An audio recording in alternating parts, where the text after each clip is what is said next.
Do you sit down to practice and honestly not know what to work on? Do you jump between ideas without a clear plan? And does that leave you feeling busy but not better? So I'm not big on New Year's resolutions, but this is a really good time to step back and look at how you're practicing. Over time, I've come to see that inspiration isn't the thing that moves players forward. Structure is, and it's what turns practice into real progress.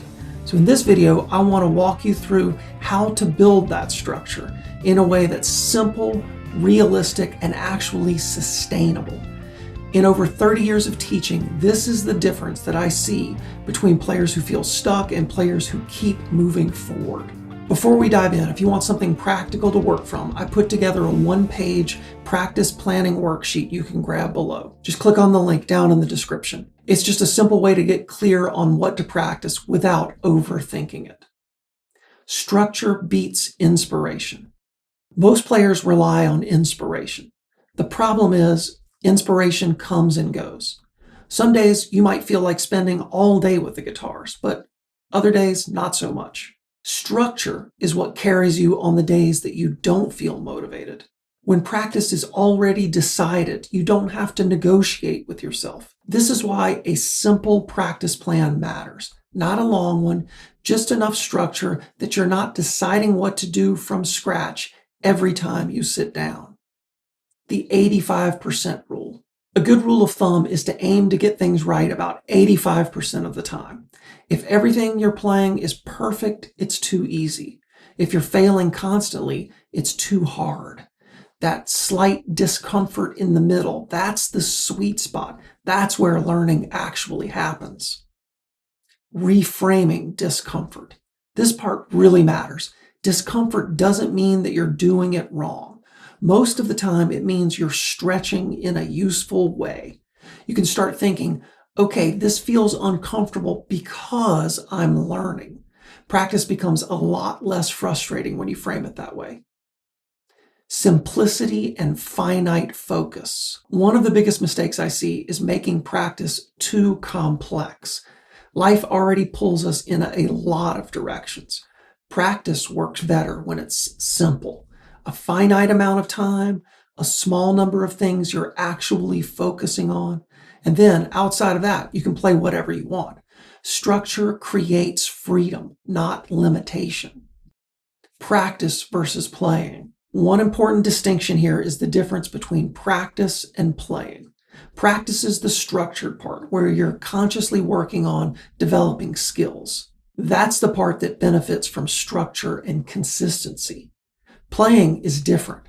That's where inspiration lives. That's where you explore, follow ideas, play songs, and just enjoy the instrument. Your time with the guitar doesn't need to be all structured practice, but having a short, focused practice window done regularly really drives progress. Once that's in place, everything else you play sits on a much stronger foundation. Environment and mise en place. Another piece of structure is your practice environment. There's a term from cooking called mise en place. I don't know, something like that. It's French. It means everything in its place. Before a chef starts cooking, everything they need is already laid out. Ingredients measured, tools ready. You don't want to be searching the spice rack while something's burning in the pan. Practice works the same way. If starting practice takes effort, you're less likely to do it. Have your guitar out. I leave mine in the stand. Some people say that it's best for your guitar to leave it in the case, and that may be true, but it's best for you to leave the guitar in a stand. Have your amp or interface ready, pedals plugged in, have your materials one click away. You should be up and running in way under a minute.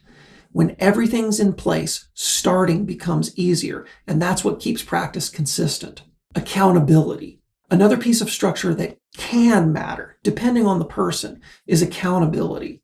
Not everyone is motivated by it. Some people do just fine on their own.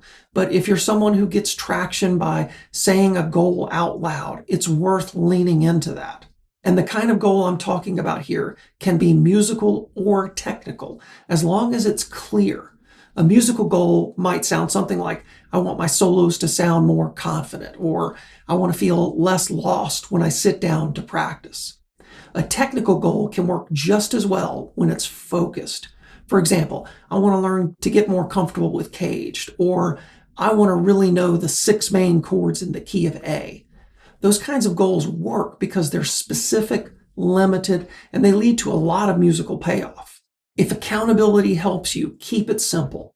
Tell the teacher, check in with a musician friend, write it down on a sticky note where you practice, and if it helps to make it concrete, you can even drop it in the comments below.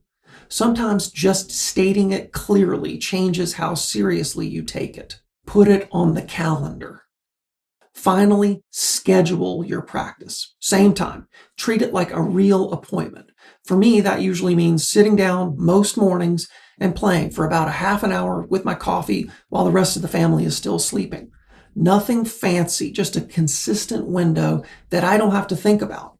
When practice becomes a habit instead of a decision, progress stops being a mystery. If this made practice feel clearer and more manageable, that's the point. Structure does not kill creativity, it supports it.